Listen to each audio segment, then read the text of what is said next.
everyone. Welcome to the Growth Circle podcast that we bring in inspiring stories from women leaders who are building, transforming, and reshaping industries. I'm Stuti and I'm a community contributor at Growth Circle.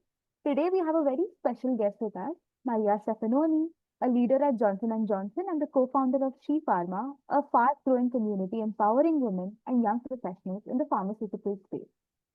Maria's journey sits very beautifully at the intersection of corporate excellence and purpose-driven community building.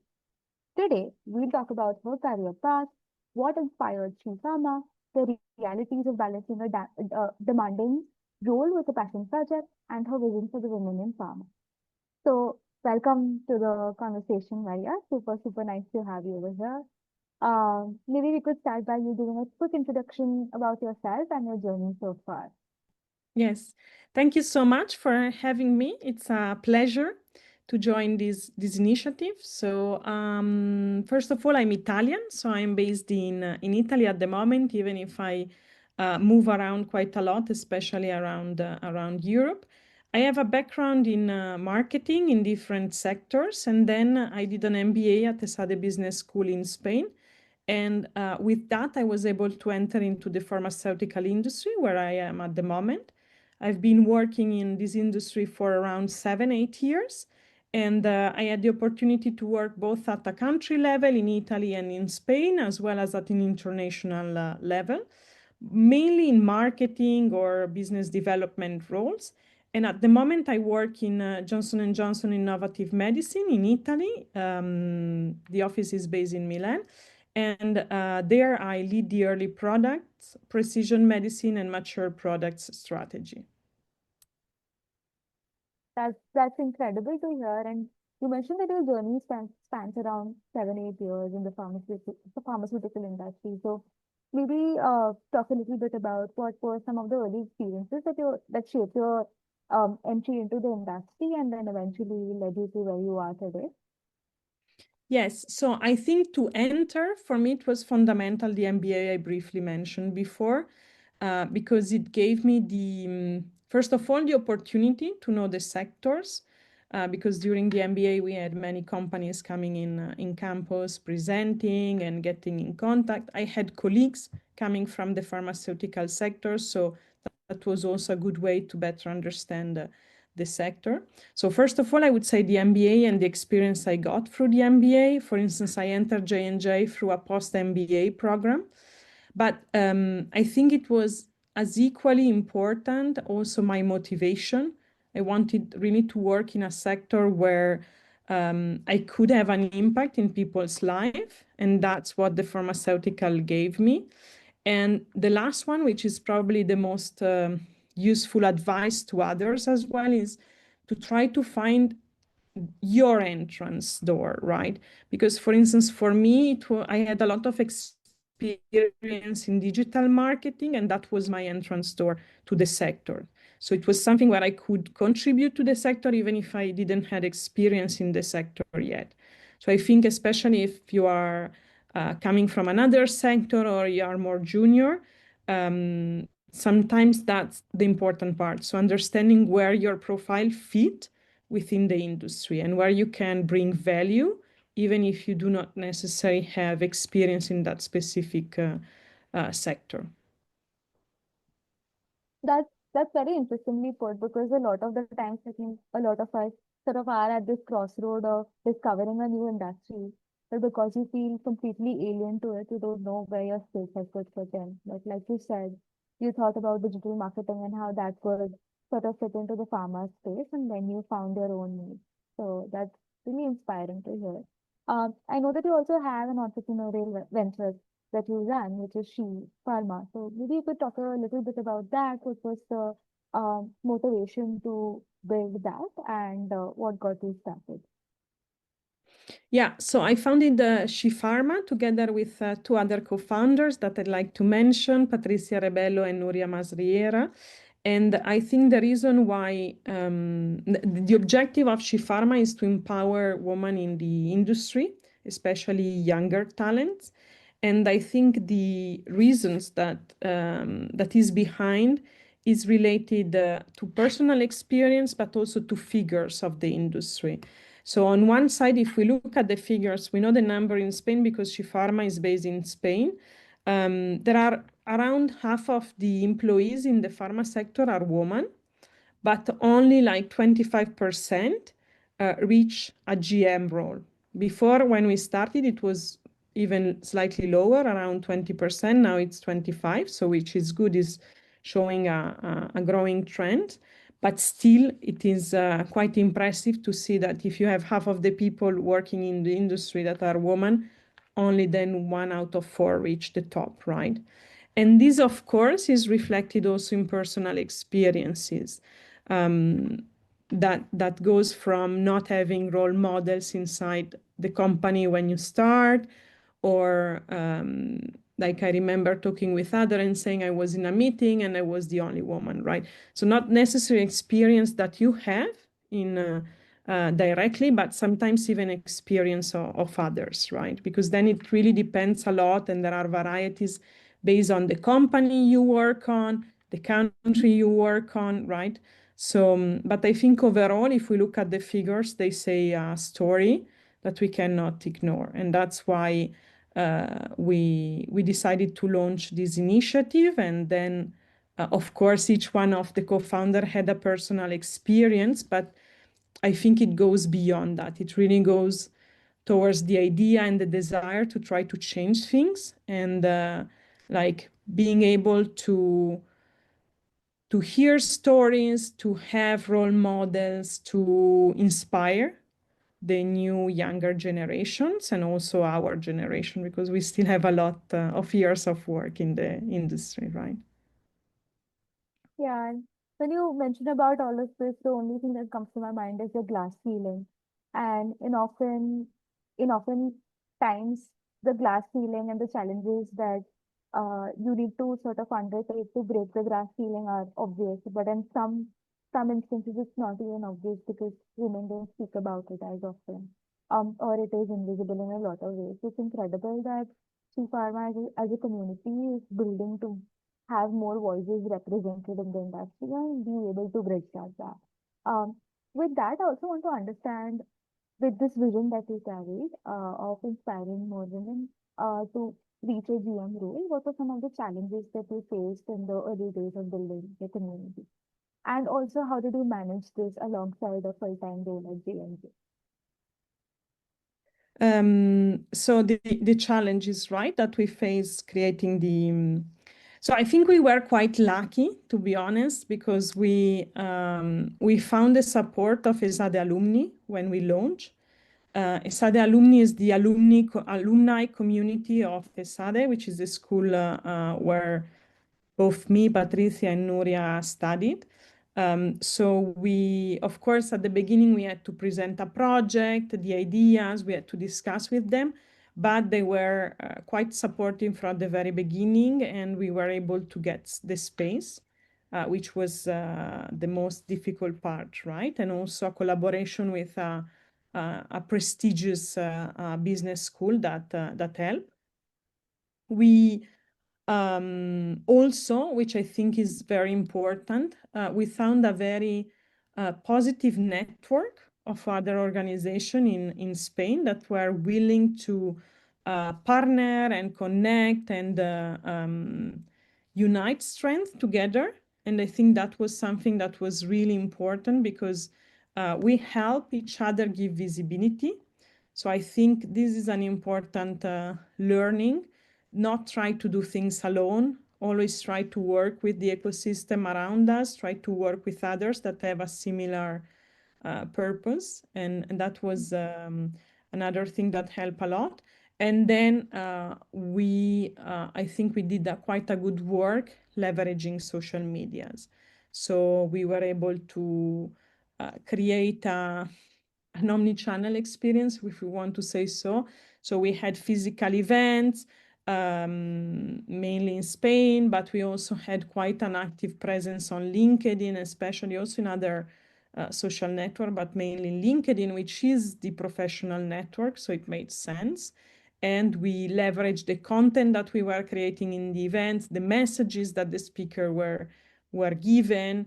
And then recently, not so recently, I think now 1 and a half ago, we decided also to start with LinkedIn Lives because the events were focused in the cities where we had partnership with the universities, so Barcelona and Madrid, but we had plenty of people from the very beginning saying, but can't we do this in another city? Can't we do this in another country? And therefore we started with the LinkedIn Live to give voice to some of the most inspiring leaders that we had in physical events, but also to bring new speakers that maybe we couldn't reach physically in Spain because they are from South America or from Switzerland, from other countries, right?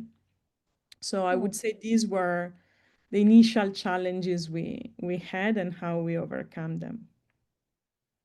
That's really cool, and I already see so many threads sort of coming together, just like your experience in digital marketing. It's so much of the community building that has been very, very important to SHEpharma's community. But one thing I also want to sort of understand is that while you were talking about digital channels and also creating avenues both online and offline, what are some of those examples of content as well as themes and topics that you sort of put out there to build trust with the community? Specifically because building trust is something that is built early, and I'm sure that you must have also thought intentionally about it. So would love to know what that experience for you had been like. Yeah, I think to build trust, it was important at the beginning to to be able to partner with an institution. That helped us a lot. Um, then I think it was the results, right? So having speakers coming and seeing that they had a positive experience, that their room was full, seeing the impact they had, right?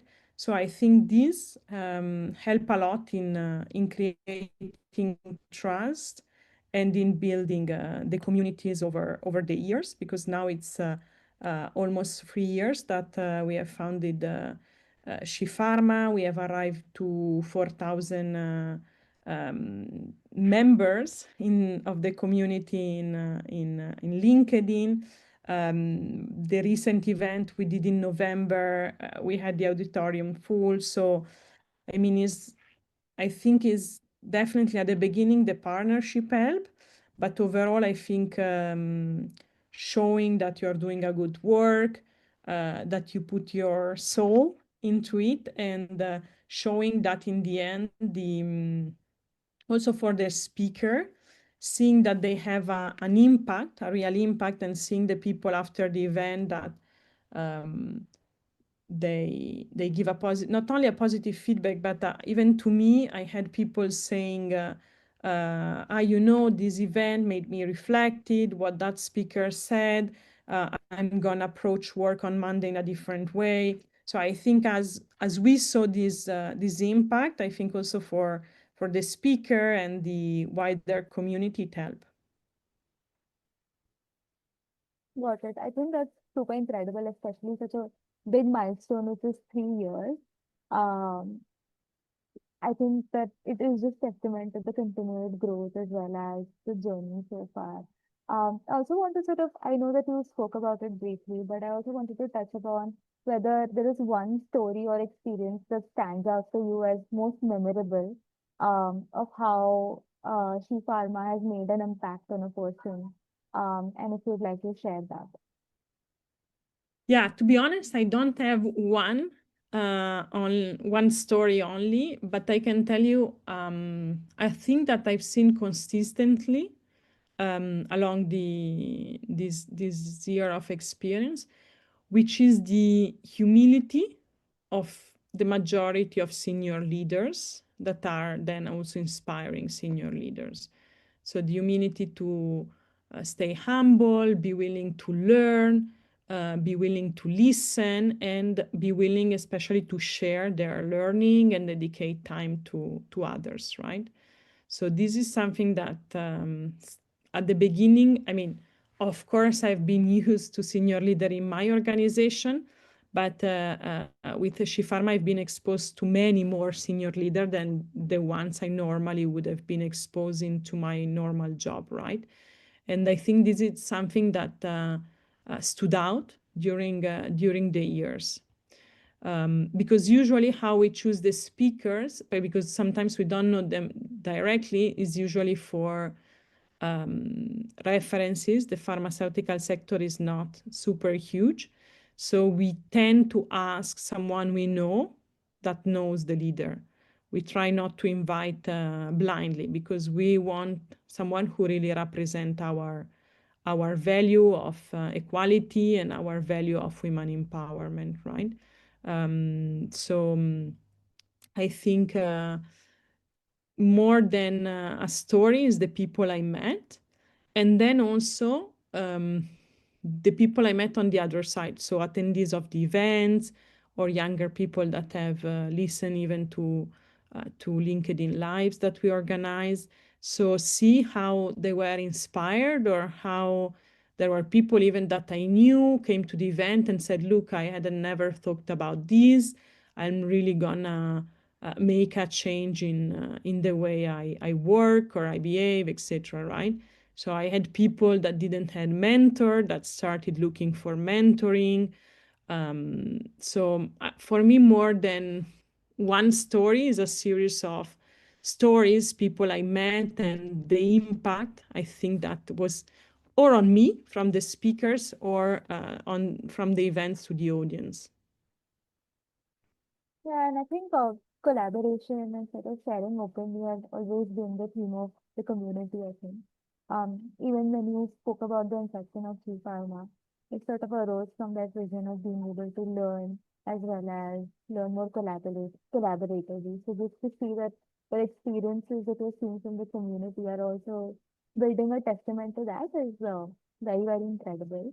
I think what would be relevant for a lot of women in the network is how they'd also want to sort of start an entrepreneurial venture alongside their full-time jobs. So what would be interesting to know is how do you balance working at a full-time job and nurturing a community like SHEpharma on the side? Yeah. I I think is mainly the motivational side. I strongly believe that as women, we need to invest part of our time to sharing, helping other, creating role models. And that is why I dedicate part of my time to SHEpharma, but I also take part in mentoring initiatives. Then the other part, which I think is a very important learning from SHEpharma, is that unite we are stronger. And for instance, in our cases, it helped a lot that we are three co-founders, because when maybe I have a peak of work, for instance, someone else can jump in, right? So I think one of the very important learning I got from SHEpharma is that we are never alone, and that we need to be able to ask someone else and try to do things together, because collaboration is a key element, and it makes us stronger. And then, of course, as everyone now, we leverage technology to stay in contact, because the three co-founder now, we used to be based in Barcelona when we founded the initiative, but I'm now in Italy. Another one is in Barcelona, and the third one is in Alicante. So technology helps a lot. But as an advice to anyone who would like to start an initiative, a startup, a company, I think is, first of all, to do something that you are passionate about, and that you really want to see the impact. It can be any impact, right? For me, it's more to see impact on other women. If you found a startup, it can be an impact for the go-to-market that you have, or even an economical impact, right? There are no right or wrong goals. The only thing is that I think you need to be sure that the goal is the one that is important for you, and then you'll find also the time to do what it is important for you. So what I'm hearing is also that having that spark about what is it that inspires you internally can be the driving force for you to start your own venture. alongside a community or alongside an incredible sort of mix of co-founders who can support you where you're probably not able to, and vice versa. I think that's really important. And I'm sure that this journey that has happened for the last 3 years has had a lot of wins, like you mentioned, as well as a lot of learning. So would love to know a little about how you see SHEpharma growing in the next few years in terms of the vision, the mission, and where you see it heading. I think overall, the mission so far has always been the same. So we want to empower female talent to grow and fully develop inside the industry because, and we know it also by data, also in other sectors, that if we leverage the full potential of women inside the workforce, it is better for the company, it is better for the economy. So that is probably the first part. Our mission hasn't changed, and I don't envision it to change. We have, since the very beginning, 3 pillars. One is education, the second is networking, and the third is mentoring, which for us are 3 pillars that are needed to reach our mission. And I think what we want to do in the future is build an even stronger community and continue impacting on younger female talent until the figure we were mentioning before are not equally divided, right? Are not equal. So I would say continue on what we have built, continue impacting younger leaders. And if I want to see how it could change, is that today we are highly focused in Spain, and we would definitely like also to expand outside Spain, because I think it's not something that is needed only in Spain, but also in other regions. And at the same time, maybe increase the pillar on education and leverage more the online side of things to be able to reach outside the main cities where we are at the moment. Yeah, I can see often that sort of reaching more and more people across different diversities as well as locations, um, especially with networking and learning opportunities is really at the core of SHEpharma's vision.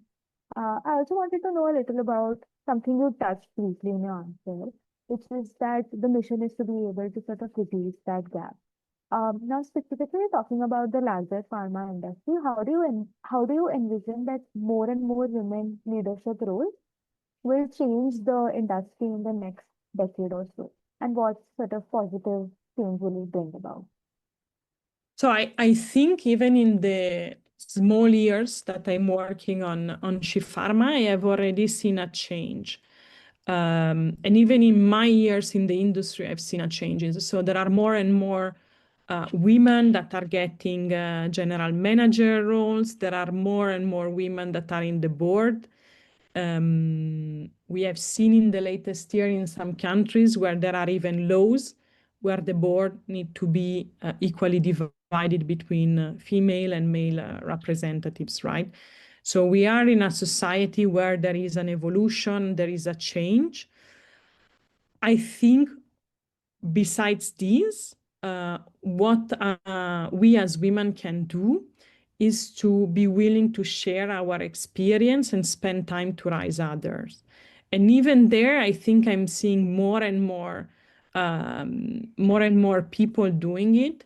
I mean, even this podcast, the Growth Cycle podcast, is an example of women who spend time dedicated it to other women, both the organizer as well as the speakers, to inspire, give models.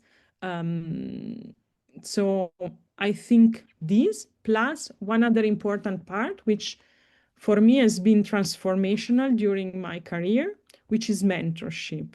So I think it is really important to participate in mentorship program or to have mentors, but also, of course, try to be mentors whenever we arrive to a level in our career where maybe we can share back something. So I definitely try to take part in mentorship program, both as mentor as well as mentee, and it is not only an enriching experience, but also something that helped me a lot in my professional growth. So again, as an advice to anyone that is listening, if you don't have a mentor, look for it. If you don't know how to do it, look around in your circle, or look for programs that could put you in contact with the senior leaders in your industry, but not only in your industry, because depending on what is the objective of your mentorship path, sometimes also people working in other industry can definitely give you an advice, right? Because, for instance, for women, how to handle maternity and work is something that touch each one of us, not only in one industry, but in all the industry. The same if, for instance, we are looking for advice on how to face certain situation. Maybe someone who is from another sector can even give a more fresh and diverse perspective into our own situation. That's pretty incredible to hear. And the radical change that I see is that the community of support and mentorship that anyone who's sort of wanting to venture into the industry will only grow with more communities like SHEpharma, making networking as well as learning accessible for women. But even for women who are sort of in the early stage of their careers and are venturing into the pharma industry today, there may still be some visible as well as invisible challenges.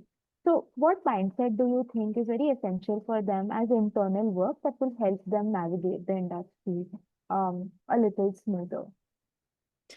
Yeah, I think there are three characteristics that are fundamental for anyone working in the industry, but even more for someone who enter into the industry. So first of all, the pharmaceutical industry is an industry where collaboration is key. I do believe also in other, it is beginning to become more and more critical and crucial. But in the pharma industry, the majority, I would say 99% of the work is always with someone else, another department, another function, another colleague, right? So you need to be very collaborative because only with the collaboration or two or even more member of the team, you can reach your goal and your results.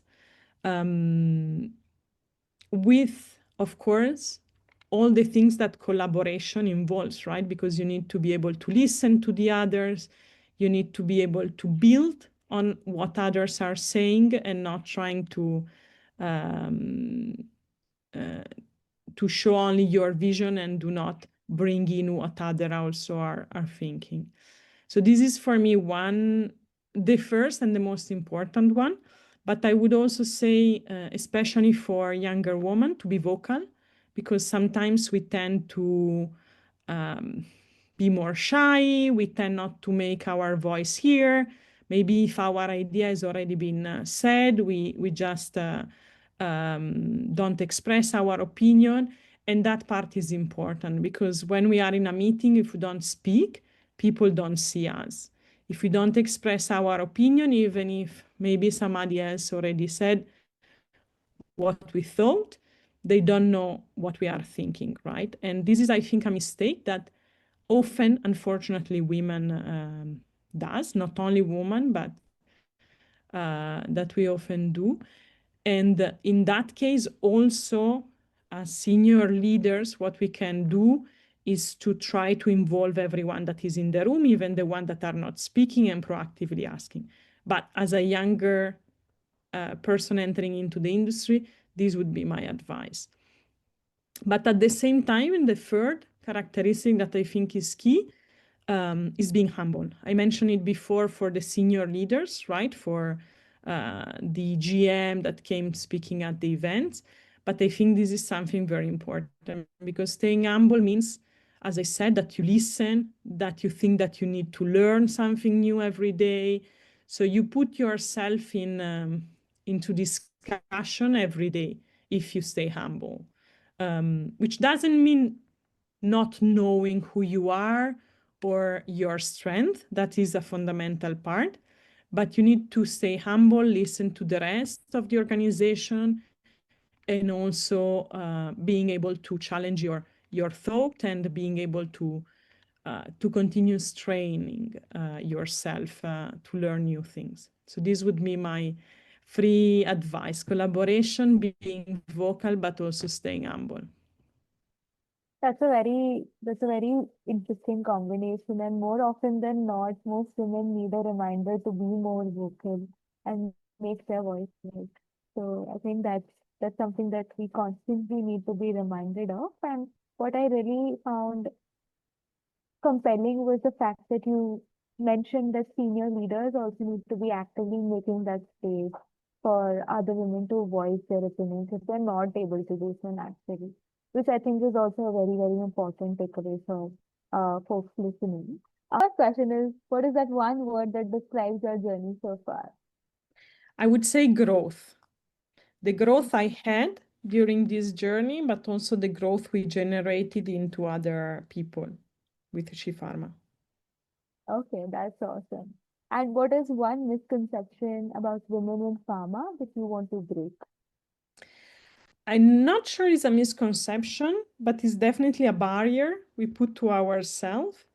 If one want to reach the top and is her desire, there is no reason why she shouldn't be able to reach it. So that is, I think, a misconception that we sometimes have of ourselves. Let's not put barriers to ourselves. Let's improve ourselves, but let's go for what is our goal. Whatever it is, it does not necessarily to be the top for each one of us, but it's important that wherever we want to go, we can, we think that we can reach that. Very, very pertinently put, Maria. And on to the next question is that what is that one habit that keeps you grounded when you're juggling such multiple roles? So I think there are two things. One is that it tells me stop and thinking what is important and what is urgent, and then do the matrix, right? Because sometimes there are things that are urgent and fast to realize, and something that are important that they can postpone, but up to a certain time, and that maybe takes more of my time. So always reflecting and stopping reflecting on these two axes and think what I need to do is important. And then the other one is try to have some me time to reflect, disconnect, listen to your body. And there are sometimes that it is asking for having some you time, right? Dedicated to yourself, to do whatever you like, to relax, to recharge the batteries. I think most women will relate to both of these reminders and could do with an introspection of this every once in a while. The next question is that who is that one person, that woman in pharma who has inspired you? So I have a long list, but the first one that I want to mention are the two co-founders, so Patricia and Nuria, because I think many times we look at only at professionals that are above us in terms of roles, but there is so much learning from our peers that we can get that I think is important to remind ourselves also about that, right? So they Yeah. have probably shaped me more than anyone else in these 3-4 years that we have worked together, seeing their journey, seeing how they struggle with personal and professional life, of how they are ambitious or how they settle on certain things. So I think we can look at the GM, and I'll say some names later, but I think it's also important to remember that some of our peers are really the ones that are inspiring us and shaping us more. And then there are two women that inspire me in this sector. Again, there are a lot, but I wanted to mention Olga Insua, who is Chief Commercial Operation Officer at Ferrer, that is a Spanish company. And I wanted to mention her because she's one of the first one that believe in SHEpharma when we launched. Back then, she was general manager of Angelini. She was always coming to the event as an audience, always being active. And it was impressive to see that a GM was coming to our event as attendees, right? So for us, she has been a role model ever since, and she's someone who is really dedicated to shaping the organization where she works in a good way, and I highly admire her. And then another one that I recently met because she was one of our speakers at an event recent in Madrid is Fernanda Prado, that is the general manager of Johnson & Johnson Innovative Medicine Spain. And again, in her case, of course, as she's part also of my company, is a role model that is closer to me in sense of the organization. And she's from Brazil. Seeing her international career, I highly admired all her path and the way she transmits her passion for the work. That's incredible. I think this is a reminder for all of us to not just look beyond our orbit of people, but look within our circles for people who inspire us more and more. Coming to the next question, a corporate role or community work, what is it that energizes you most today? That's a tough one. I would say both. I love both. I really enjoy the work I do in the pharmaceutical industry, and I really like to spend time also working on SHEpharma. So I don't think one always has to choose. Could be the best of both worlds. Some of the final questions. What is the one leadership value that is very important to you and you cannot compromise on? Authenticity, I would say. So being myself, right? With my values, with my beliefs, and respecting them and the people around me. So I would say being true with your values, um, not necessarily with your ideas, because ideas can change, can be proven wrong, but there are value of being sincere with the others, honest, trying to helping others. I was saying during this meeting, trying to build on others' ideas. So being true with myself, I would say that's the value I wouldn't compromise with. And now speaking of SHEpharma once again, so what is that one thing that SHEpharma stands for? I would say equality. So we want an industry where no matter your gender, you can have equal opportunities and equal careers based on your merit, your talent, and not based on preconcepts or limits that you put yourself or someone else put yourself. I think that future is now closer than ever. And one of the final questions that I'll ask you, Maria, before we close is that what is that one message you want to give young women who are unsure about their career path right now? So on this one, I think it's important to remember that you can always pivot, especially if you are really young. Your first role is not gonna be the role you're gonna have for all your life, right? So I completely changed my career. Of course, I had to do an MBA to do that, but I was working in the cultural sector, in agencies, and then I moved into the pharmaceutical sector. So I made a huge change. I think this is something that is very important because also our desire are gonna change during the life, right? So again, probably do something that you're passionate about.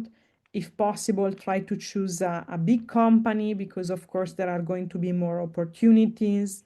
And then if you decide that marketing is not your thing, but you want to move in finance, it's easier to move if you are in a bigger company than in a small one.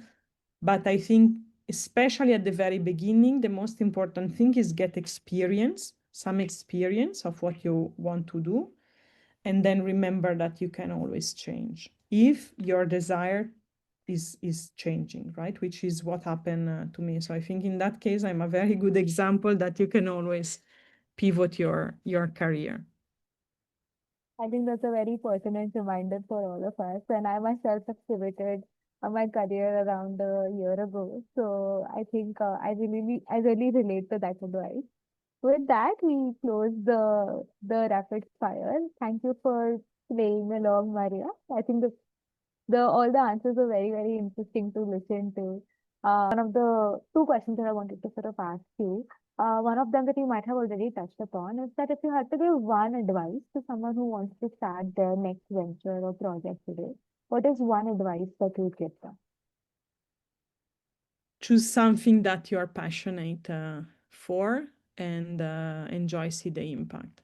So I really think that if you believe in the mission, in the project, in what you are doing, you'll find the motivation, you'll find the time, because especially, for instance, if you want to launch a startup, but you are still working full time and you want to see first the first sales before like leaving your full-time job, which I think makes a lot of sense, right? You'll work extra hours. You'll work in the evenings, you'll work on the weekend, which is similar to what I do for SHEpharma, right? And I had many friends, my partner asking me why you are doing it. And I'm doing it because I do see an impact, and is an impact that matters a lot to me. Because I think that if dedicating a part of my free time instead than going shopping or watching TV or Netflix, I can impact someone younger. Like if it was me 10 years ago, it makes me really, really proud. So I think that is my suggestion. Choose something that you are passionate about, something you believe in, right? If it's your project, your startup, you really need to be the first one believing in it. Oh, that's so incredibly well put, and I think a lot of us are going to sort of go away with this thinking about what our purpose and our calling is, because like you said, and that's what sort of pushes us to put in the additional effort um, above and beyond our day-to-day life. I think that couldn't have been there couldn't have been a more sort of fitting conclusion to this conversation. But I also do want to ask you one thing, that maybe if you had to go back to 10 years or go back to your younger self and give her one advice or something that you would like to share with her, what is it that you would tell her? Go for it. I think sometimes, and this is, I have seen it a lot talking with colleagues, not only female, with colleagues, that we often are the first one to put boundaries to ourselves. For me, at least in Italy, in Spain, I think it's partially also cultural, compare maybe to other countries. But in general, I think that, as I said, for the idea, you need to be the first one to believe in yourself. And you need to be to really know well yourself, what are your limits, your strength, but then you also need to go for it, right? Don't put limits if the limits are not put from the outside. And another thing that I learned through the years is sometimes you take a no and then go ahead anyway. I mean, if it's a no today, it doesn't mean that it needs to be a no in 1 year, 2 years. Just try to understand why it was a no, and then try to make things change and get a yes, right?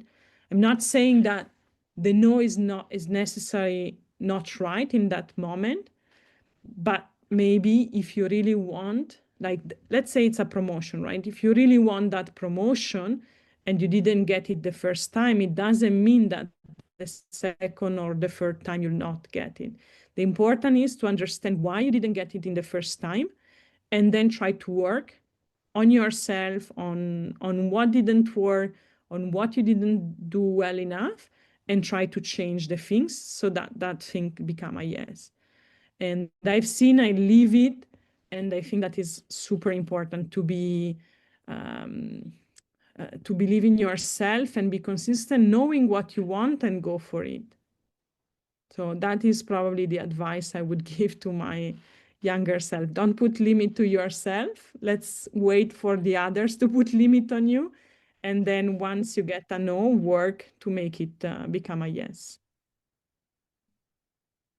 I think this is super incredible, and just like all other reminders that you shared, I think it's always a very helpful reminder to know that we are the first ones and we should be our biggest cheerleaders in the sense of believing in ourselves a lot more and never ever taking um no for an answer if we don't believe in it. And always keep trying. I think that's a very, very beautiful close to this conversation. So thanks a lot for sharing, Maria.